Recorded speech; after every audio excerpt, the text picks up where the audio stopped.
Hey, it's Paul Macetta with another tactic, strategy from the Street Persuasion playbook. So my plan is to just randomly open up the book, and whatever page I land on, hopefully there'll be a technique on that page, not the other half of a technique, which has been happening in my previous videos. Hopefully I land on a fresh technique, and I'll go over it with you. So today we open to page 165. So page 165 is number 77, and number 77 is to create a more influential personality with NLP.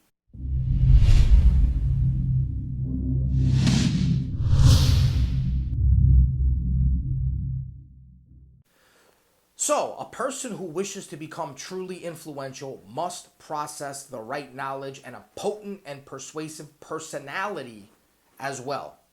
Your personality constitutes a significant part of your public image. Your public image is the picture of you that people see whenever you interact with others.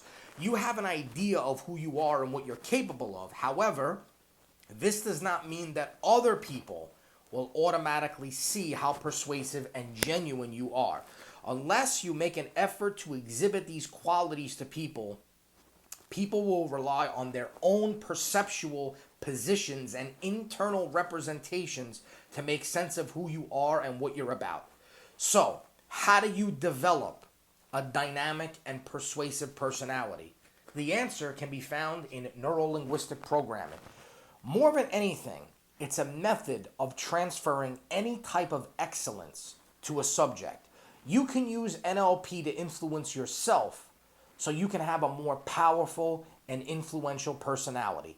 NLP, the way I think about it, it's like a key that unlocks a vault of endless mental resources. People have immense potential. It's just that most of the time they don't know how to access it, right? They don't know how to tap into their own potential. Sometimes they just get in their own way, right? So NLP solves that problem. Here's a simple exercise that will allow you to have a more powerful personality, which you can then use to influence and persuade others. So, step number 1 is to remember a time when you didn't act or behave in a way that was personally satisfactory. This has to be a notable event in your life where you felt that you could have done better. So for me, that always circles back to jiu-jitsu, right? I've been practicing Brazilian jiu-jitsu for almost 7 years, 3 days a week, consistently all the time, something that I love. It's basically like a human game of physical chess. And almost every single time I'm done, when I go to sleep at night, I'll replay all of my sparring sessions in my mind, and I'll recount everything that happened. And I can't tell you how many days or times there were incidences or nights that I laid in bed and I was like, man, I really sucked today. I could have did this better. I could have did that better, blah, blah, blah. So for me, that's easy to tap into. For you, it might be a little bit more difficult, but take the time to think about that. The second step is to identify the mental processes and values that you employ to come up with your behavior and personality in that given moment. Next, visualize a completely different set of mental processes and values that you think would have altered the outcome of the situation that you were imagining. And then visualize that you are implementing the new actions and you're changing the outcome of that situation. Think of how the new you would act, feel, and think in that moment in time. And as you're implementing the new behavior, I want you to adopt a detached observer position so you can observe yourself from afar.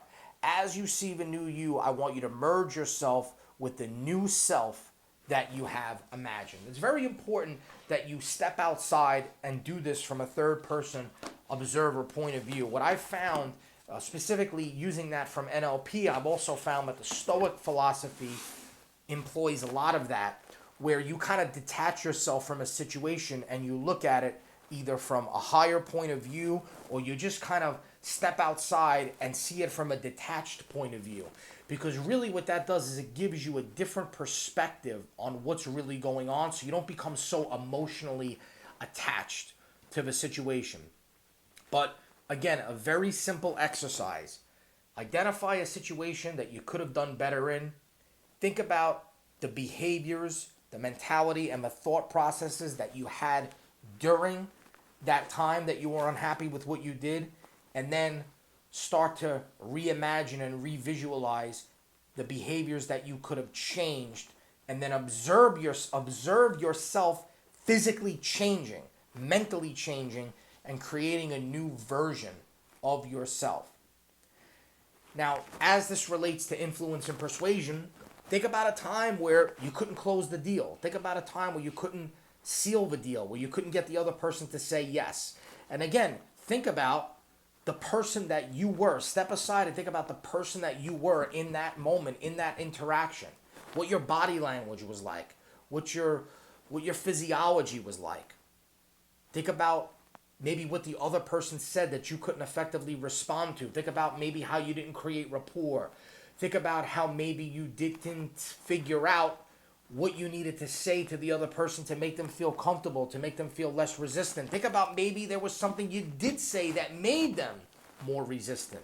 And then go back and replace all of those things with what you should have done, with more powerful, self-serving behaviors and physiology. And the next time, I can guarantee you, you will do better. Like I said, you can grab a copy of this book. I will put a link on the video somewhere. Go ahead, pick it up. You get a digital version of this book, 101 Ways to Gain Compliance from Others in Real Life.